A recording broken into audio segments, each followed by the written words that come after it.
Hello and welcome to Feeding Tube Awareness Week 2025. I am chronically ill soldier and a tubie due to gastroparesis. I got my first feeding tube into my small intestine in 2017, and that is called a jejunostomy or a J tube. I converted that to a GJ or a gastrojejunostomy in 2019.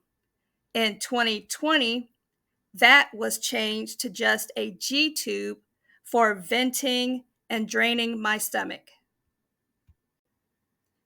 Let's see my tube. On the top, you see examples of a standard long feeding tube, a dangler on the left, and a low profile tube on the right. On the bottom, you see my current tube, a Mickey G button. That's on the left. And the right is my old one, which is a dangler. Have I ever been hospitalized for tube complications? Yes, I have, but it was just once for cellulitis around my feeding tube in the first year. Even though I was only hospitalized once, I've also had many different tube infections that have required IV antibiotics or IV antifungals. This week is all about feeding tubes, so here is a video showing how I drain my G-tube button. This is an extension for a Mickey tube. This one's a 30 centimeter secure lock straight connection that I use. So I attach this tube to my Mickey button. So also to drain, I use a syringe. This is a 50 milliliter syringe that has a catheter tip. So it looks like this.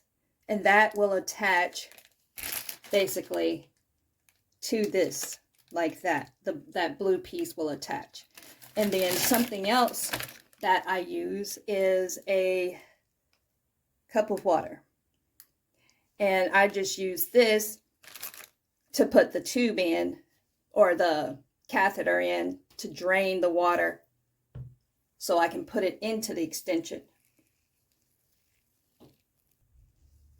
Now I am going to pull the water out of the cup, fill it up. So I have my water in the syringe.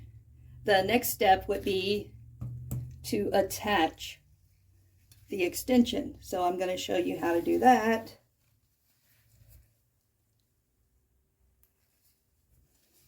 So this is me unhooking it, and then you just line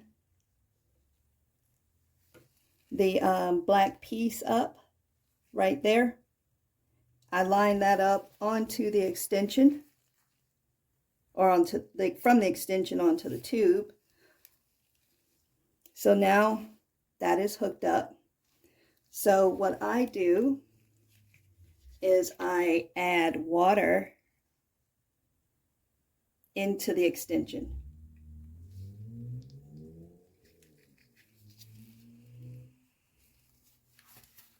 And then you pull back and see if you get anything. And then it starts draining into the sink. But that is how you would drain a G-tube.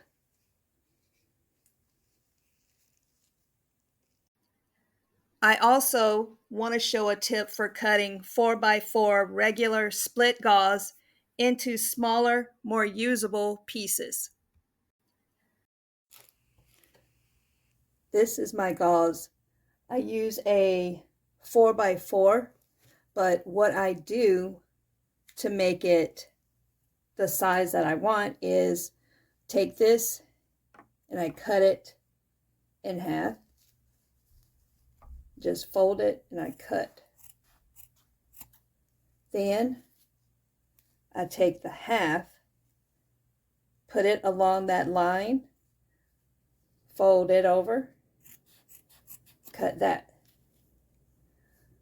Then I take this piece and I make a little slit up, half moon circle. And that's 2 pieces of gauze to go around my tube. And I just continue on, same way with the rest of it. That way I get maximum use out of 1 or 2 in the pack, 4x4 split gauze. And I generally change my gauze out in the morning and in the evening. So this is 4 days worth of gauze, unless I have an issue with excess drainage, or sometimes when I drink tea, I don't know why it comes out of the stoma, which is the area around the tube, and then I'll get tea all over the place. But there you have it. That is several days worth of tubey gauze. As with everything, there will be issues. Sometimes there's bleeding. Another issue that I've faced is granulation tissue. It can be treated with silver nitrate to basically burn off that excess skin. But it left my skin even worse. So this is something that I do not use anymore. On to some good stuff now. I've had the pleasure of being interviewed by a local news channel and being in the paper several times. What I love more than advocating is meeting all the wonderful people who are going through similar things. So let's all celebrate Feeding Tube Awareness Week together.